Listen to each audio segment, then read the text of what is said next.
After his great amateur career, Mark Breland has been touted as such a fighter. In fact, anything less than a world title will be a disappointment, and the pressure on this young man has been tremendous. Even though he was able to share a laugh with his former Olympic teammate and heavyweight gold medalist Terrell Biggs on his arrival in the dressing room last Wednesday, Breland is generally a quiet young man, sensitive to the criticism following his failure to knock out any of his first three opponents, working hard with veteran trainer Joey Fariello to make the transition from the amateurs to the pros. Don't lock your head. Okay. An important part of Mark's pre-fight ritual involves a period of meditation, trying to overcome the nervousness and tension that he acknowledges have hampered his performances to date. And Fariello's final strategy talk focused on just that. The one thing you got to do is use the jab and stay relaxed. Those are the only things you got to do. Other than that, you'll figure them out after 1 minute. Right? Last time you worked on that relaxation real good. You did a good job with it. Same thing. All right? Since he joined Breland as trainer, Fariello has tried to develop Mark's jab as a weapon. In the amateurs, he was generally able to rely on his powerful right to dominate the opposition. And Mark freely admits that he fell into bad habits that he now must break to be successful against the stronger opponents he's facing in the pros. For his fifth professional bout, his opponent was a journeyman veteran by the name of Dario de Jesus. And from the opening bell, Breland followed Fariello's pre-fight strategy. He seemed relaxed, fluid, and he quickly established his jab as an effective weapon. Good left hand right there, the jab, as he again was seeking to set up the opening for the right hand, working on that left, again staggering his opponent at that particular point, and then following it up with the right hand like that one, and that quickly reduced De Jesus to a strategy of survival.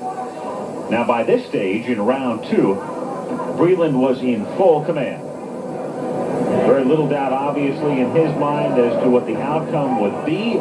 Again, doubling with that jab, continuing to stick that left into the face of Dario de Jesus. And the crowd, no doubt, sensing that this one was not to go the distance at that particular point, as he was able to deck him. No doubt, sensing that this one was not to go the distance at that particular point, as he was able to deck him. And the crowd, no doubt, sensing that this one was not to go the distance at that particular point, as he was able to deck him in round two. Larry Hazard administering the count.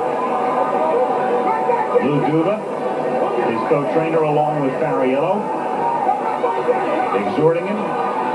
De Jesus was able to get up, but again, simply a case of thinking about survival for De Jesus, as Breland relentlessly was able to pursue him, throwing combinations, that right uppercut, and down he went again for the second time in the round. Able to get up, but again, simply a case of thinking about survival for De Jesus, as Breland relentlessly was able to pursue him, throwing combinations, that right uppercut, and down he went again for the second time in the round.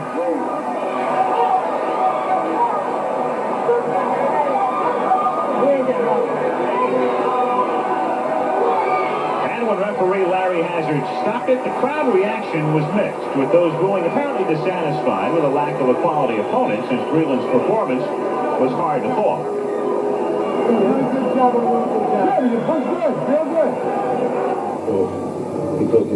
Back in the dressing room with his tender right hand soaking in ice, the Breland camp and the fighter himself appeared satisfied with the result, despite the crowd. Well, what I liked about this fight tonight was I was very relaxed. I took my time. My jab was very good. Everyone expected so much because his amateur career was so great, and that put a lot. He's got to get out of trouble when he has to. And that's about it. If he does that, how far can he go? There's no limit to where he can go. He can be a great fighter.